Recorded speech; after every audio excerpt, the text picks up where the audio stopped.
अस्सलाम वालेकुम बच्चों, आज हम उर्दू की दूसरी जमात की दरसी किताब से नज़म चलो मदरसा को तरन्नुम के साथ अदा करेंगे। चलो मदरसा जाएंगे, पढ़ लिख कर हम आएंगे। चलो मदरसा जाएंगे, पढ़ लिख कर हम आएंगे। उर्दू हिसाब और अंग्रेजी, उर्दू हिसाब और अंग्रेजी। साइंस पढ़ कर आएंगे, पढ़कर हम फिर खेलेंगे।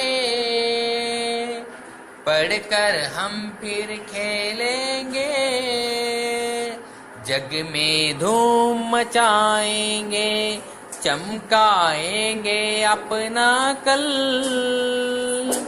चमकाएंगे अपना कल।